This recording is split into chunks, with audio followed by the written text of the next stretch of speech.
उन्होंने उसको इग्नोर किया और पॉलिटिकल इस्तेमाल किया अपने लिए, क्योंकि उसमें इनकी स्पीचेस हैं जिसमें ये कहता है कि जब वोट देने जाओ तो पुलवामा की शहादत को याद रखना। जैसे ही मैंने पुलवामा के बारे में सुना, मुझे पता लगा कि हमारे जो शहीद हैं एयरपोर्ट आ रहे हैं जी। तो मैं सीधा एयरपोर्ट गया। हमारी सिक्योरिटी वालों ने मुझे कहा कि नहीं नहीं नहीं आप मत जाइए, मगर मैंने कहा मैं जा रहा हूँ। तो मैं एयरपोर्ट में चला गया और एयरपोर्ट में उस टाइम मुझे कमरे में बंद कर दिया और मुझे कहा कि देखिए आप कमरे से नहीं निकल सकते। मैंने कहा मतलब?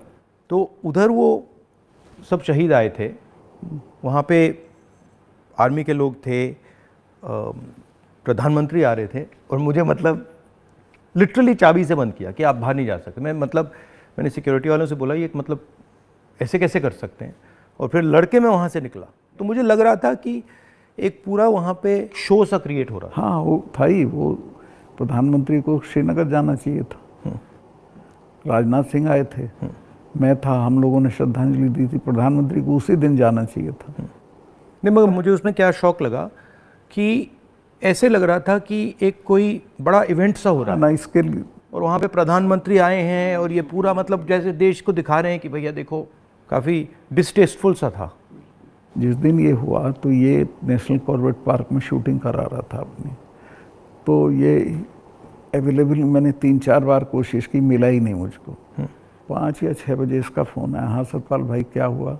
मैं कहा हमारे इतने लोग मर गए हैं और हमारी गलती से मरे। तो बोला नहीं नहीं चुप रहना, अभी कुछ नहीं बोलना इस पर। फिर 1 घंटे बाद ये डोभाल जो मेरा क्लास फेलो रहा लॉ में मेरठ में, तो इसका फ़ोन आया, सतपाल भाई आप बोल दी। मैं 2 चैनल को बोल चुका था ये बात, तो इन्होंने कहा नहीं नहीं कुछ नहीं बोलना है इस पर। मैं कहा ठीक है, मैं समझा कुछ जांच वाँच कराएंगे, उस पर असर पड़ेगा। कुछ भी नहीं। तीसरे दिन इनका आ गया कि ये पुलवामा की शहादत को याद रखो और अब हम बालाकोट करेंगे, ये करेंगे, वो करेंगे। और अभी तक उसमें कुछ नहीं हुआ? कुछ नहीं, करना भी नहीं है इसको। पुलवामा के शहीद जिस तरह हुए थे इसलिए हुए कि उन्होंने 5 एयरक्राफ्ट मांगे थे। अगर वो मेरे से मांग लेते तो मैं इमीडिएटली कर देता। मैं तो वहाँ स्टूडेंट्स जब जम्मू में फंस जाते थे बर्फ में, उनको एयरक्राफ्ट से, क्योंकि दिल्ली में एयरक्राफ्ट इमीडिएटली मिलता है किराए पे। 4 महीने तक एप्लीकेशन उनकी पड़ी रही होम मिनिस्ट्री में और 4 महीने बाद वो खारिज कर दी कि नहीं देंगे। तब वो सड़क से चले। इतना बड़ा मतलब 4 महीने के लिए वो चले ही नहीं? चले ही नहीं, इसलिए कि वो सड़क से चलना बिल्कुल इनसिक्योर होता है, वो उनके उसमें नहीं है सिस्टम में। 5 जहाज मांगे थे उन्होंने, वो नहीं दिए। 4 महीने तक लटकाए रखे। और तो 4 महीने के लिए क्या होल्ड पे थे? क्या होल्ड पे थे सब? मेरे सामने नहीं आई। अगर मेरे सामने आई होती तो मैं उसमें कुछ करता। That was between CRP and home ministry. लेकिन ये थी कि अटैक हो सकता है। इसके अलावा वो जो गाड़ी टकराई थी वो 10 दिन से घूम रही थी वहाँ, पूरा आप समझिए कि भरी हुई विस्फोटक से। वो कैसे मतलब इतना एक्सप्लोसिवली कैसे मतलब ऐसे घूम रही थी? सिस्टम नहीं था ठीक से। और जब मैं गया हूँ फिर पुलवामा होने के बाद, तो जो 10 किलोमीटर का स्ट्रेच है उसमें लगभग 8-10 लिंक रोड मिलती हैं। एक भी सैनिटाइज नहीं थी उस दिन। बल्कि हम तो जब अपनी पुलिस को भेजते थे कश्मीर की, तो पूरी रोड पे सिविल ट्रैफिक बिल्कुल रोक देते थे, सैनिटाइज कर देते थे, तब भेजते थे।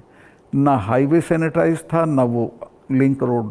और लिंक रोड जहाँ हाईवे में मिलती है वहाँ रिवाज ये है कि वहाँ एक जिप्सी खड़ी होनी चाहिए जो उसे रोक दे कि नहीं भई ये काफिला चला जाए सीआरपी का, तब जाना। ब्लॉक कर कुछ नहीं था, there was nothing like that. तो जब आप वहाँ गए, जैसे पॉलिटिक्स में हम ऐसी घटनाओं में जाते हैं, तो जब हम कहीं पहले पहुँचते हैं कोई माइंड में कोई फीलिंग आती है, तो इसमें आपकी क्या फीलिंग आई थी जब आप पहली बार वहाँ गए? आप मेरा यकीन करेंगे, आई वॉज इन टीयर्स। और मैंने इसको फ़ोन किया, मुझे नहीं मिला। जब 5 बजे मेरी बात हुई तो मैंने कहा हमारी गलती से हुआ ये। तो बोला नहीं नहीं इस पर आपको चुप रहना है। मैं चाहता था कि कुछ सर इसमें कटने चाहिए जिनकी जिम्मेवारी थी। कुछ भी नहीं, किसी का नहीं, कुछ नहीं हुआ। उसको इलेक्शन के लिए यूज़ करना चाहते थे कि ये पाकिस्तान ने किया, हमारे जवान मारे और अब हम हराएंगे। नमस्कार, मैं हूं